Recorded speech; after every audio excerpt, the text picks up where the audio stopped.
After their invention in 1260, firearms have changed the world. They allowed people with little training to defeat those who had dedicated their lives to learning to fight. They allowed small numbers of people to defeat larger opposition forces.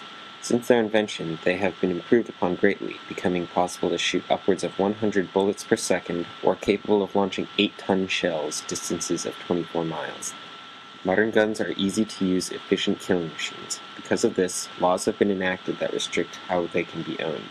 Different countries restrict the rights different amounts. The majority of the Australian people, through the government, restricted the rights of the people to own firearms over the objections that it was trampling the rights of the minority. Gun control is important because it is historically a disputed topic, currently a hotly debated topic, and it has to do with our safety. Starting in Japan in the Shogunate era, many countries have attempted to restrict or ban guns with varying levels of success. Japan tried to destroy all their guns in 1607 with a fair amount of success. This was put in place because the elite warriors, the samurai, felt like the guns gave them a disadvantage. In 1775, the British military attempted to take arms from Massachusetts colonists in an effort to make their occupation easier. They failed to take the arms and instead were challenged on the battlefield. In their first conflict, they overran the opposition like they expected, but were driven back to their base in their second bout, showing a small number of dedicated people can challenge the greatest military in the world, and through the use of guns, win. In Great Britain, guns were widely owned and generally legal until Thomas Watt Hamilton went on a shooting spree in a Dublin school in 1996. After this, laws were passed that effectively made the private ownership of guns illegal, and guns were got back by the government. Currently in the United States, the issue of gun rights is a hotly debated topic. The people for private gun ownership point to the way the country gained its independence from Great Britain, through the use of privately owned guns. The people who want to restrict gun ownership point instead to the Port Arthur massacre in Australia, the Dublin school shooting in Great Britain, and the massacres that happened in the United States, generally the Newtown shooting, where Adam Lanza killed 20 elementary students, 6 teachers, his mother, and himself, and the Virginia Tech massacre, where Sung Hu Cho killed 32 people, injured 17, and killed himself. On April 28, 1996, Martin Bryant started a series of shootings in the tourist hotspot of Port Arthur, a former penal colony in Tasmania, southeast Australia. His first shooting took place in Broad Arrow Cafe in the Port Arthur complex. He killed 12 people and wounded 10 others in the course of 15 seconds with a Colt AR-15 carbine. He then proceeded to move to the neighboring gift shop, and in the course of 2 minutes he killed 8 more and injured 2 more. Staff managed to escape and started warning people outside, but were quickly followed by Bryant, who killed 4 people and injured 6 more in the car park outside the cafe and gift shop after switching guns to an FN FAL. He got into his car and chased after those attempting to escape on foot, and when he got to the toll booth at the entrance to the complex, he switched cars after killing the driver and 6 others while wounding another person. He continued driving in his carjacked vehicle, and he got to a service station, where he killed another victim, abducted another, putting him in the trunk of the car.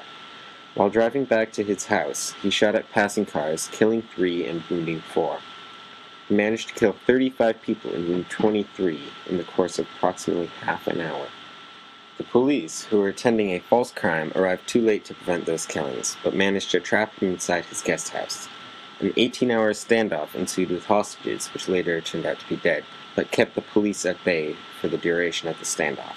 The standoff ended when Bryant lit his house on fire in an attempt to force the police to make a move to save the hostages.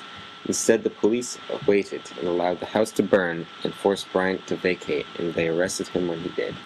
Similar to Great Britain, in Australia, guns were commonly owned until the Port Arthur massacre brought enough attention before the Australian people and government to trigger a massive buyback of guns and laws to be passed greatly restricting gun rights. Semi-automatic rifles, automatic rifles, and shotguns were banned by the government, and anyone who possessed them had to sell them back to the government, as the Australian Constitution prohibits the government from taking property without just compensation. Single-shot rifles and pistols were not banned, but were heavily regulated. The Prime Minister of Australia, John Howard, spearheaded the campaign to restrict gun rights after the Port Arthur shooting. Howard had to force the states to agree to the National Firearms Agreement, as it is not allowed in the Australian Constitution for the Commonwealth to restrict gun rights. These laws were met with a lot of controversy. Many worried that these laws would be the portents to a police state. Sports shooters believed that these laws were a threat to their sport. Some organizations, such as Pistol Australia and the Sporting Shooters Association of Australia, have been able to have the restrictions on some firearms alleviated. The country was politically divided on the issue of these laws. Rallies were held, ads were ran, large amounts of fundraising occurred, all with the goal of stopping these laws. Through all this, the laws were passed. Many politicians' careers ended because they supported these reforms, but when asked, they do not regret it. Instead, they are proud their political lives are dead so that people's real lives may be alive. The amount of homicides in Australia has dropped 59%, and suicides have dropped by 65% since the laws were enacted. The percent rate of suicides and homicides involving guns were on a slow decline for a fair amount of time, but have dropped significantly since 1996. They have had 0 mass shootings since 1996, that is, 0 shootings harming more than 4 people.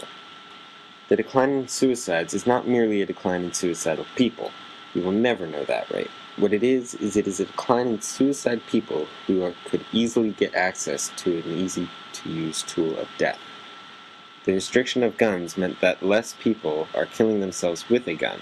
If someone is committed to suicide, they will do it, but restricting guns make people think through it more, thus reducing the amount of suicides. Today there is no longer as much controversy over the laws as when they were enacted, but it is still present. Most of the country enjoys the safety the laws bring. They feel no constraint under the laws because they have no need or want to own a gun, let alone a high-power firearm. Those who do want to own guns, especially high-power firearms, for whatever reason, legitimate or not, feel that these laws greatly restrict their freedom and are therefore opposed to them. The people who support the gun laws point to the dropped rates of suicide and homicide to give reason to the laws. They argue that it is in the best interest of Australia to keep the laws because they prevent homicides and discourage suicides. They also point to the fact they have been mass shooting free for 18 years to prove that these laws work and should remain in effect. Those opposed argue that the laws were made with too much emotion tied in and go over the limits of reason. They argue that people can be trusted with more responsibility than the laws give room for, and that they encroach too much on their rights. They feel it is beyond the reasonable interest of the government to restrict guns as much as they have, and therefore argue for the reduction of restrictions, occasionally arguing for total repeal of the laws enacted since the Port Arthur massacre. Guns remain a useful tool for dealing with wildlife, but in the wrong hands can be turned into weapons of evil.